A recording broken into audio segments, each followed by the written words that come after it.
ایک چوڑیاں بیچنے والی کو مجھ سے پیار ہو گیا. اس کی کیا کمال محبت تھی. وہ جہاں بھی جاتی وہاں کی مشہور چیز میرے لیے تحفے میں لاتی تھی. وہ میری خاطر میرے شہر میں 4 سال تک رہی. روزانہ میری منتیں کرتی اور روتی رہتی تھی. کہتی ہوتی تھی کہ میرے نال شادی کر لے. میرے لگاتار انکار پر وہ واپس اپنے آبائی گاؤں جھنگ چلی گئی. کچھ عرصے بعد میں اپنے دوستوں کے ساتھ باہو سلطان کے مزار پر گیا. میں ادھر مزار کے باہر کھڑا تھا کہ پیچھے سے کسی نے میرا بازو پکڑا. دیکھا تو وہی چوڑیاں بیچنے والی تھی. خوشی کے مارے وہ کہنے لگی کہ عاقب میری دعا رنگ لے آئی, تیرا دیدار ہو گیا, سادی عید ہو گئی. میں جب بھی دربار پر آتی تھی عاقب تجھے مانگتی تھی. اب تیرے لیے بیٹھی ہوں, شادی نہیں کی. پھر اس کی آنکھوں میں آنسو آ گئے.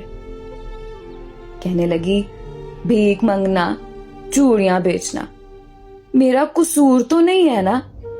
یہ تو میری قسمت کا, میرے نصیب کا قصور ہے.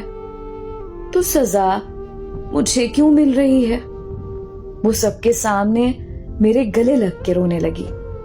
کہنے لگی کہ ایک دفعہ میرے ساتھ میرے گھر چلو. میرے پاؤں پکڑ لیے. سب لوگ دیکھ رہے تھے. میری بہت بےزتی ہوئی. لوگوں کا مجمع لگ گیا. دوستوں نے بولا کہ چلو ایک دفعہ ہو آتے ہیں. میں نے ہاں کر دی. تو وہ بھاگ کر گاڑی میں بیٹھ گئی. اس کا گھر 50 کلومیٹر دور تھا.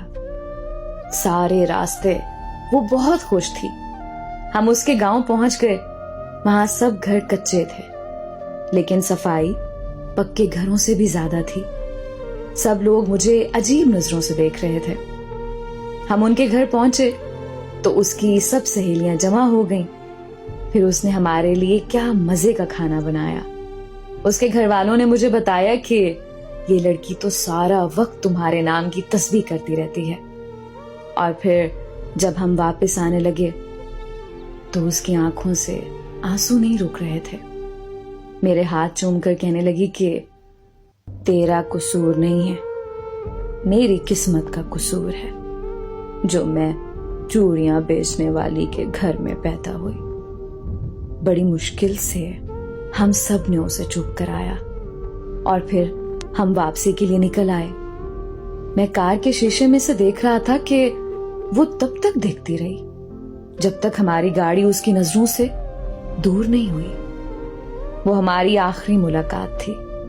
پھر ایک دن میرا اس سے ملنے کو دل کیا تو میں اس کے گاؤں چلا گیا. اس کے گھر والوں نے بتایا کہ تمہارے جانے کے بعد وہ بہت بیمار رہنے لگی تھی. کھانا پینا ہنسنا سب چھوڑ گئی تھی اور ایک دن اس کی موت ہو گئی. مجھے اس سے محبت تو نہیں تھی پر میں آج بھی اسے روز یاد کرتا ہوں اور ہر سال عید کے دن اس کی قبر پر جاتا ہوں. تیرے بعد نظر نہیں آتی مجھے کوئی منزل. کسی اور کا ہونا میرے بس کی بات نہیں.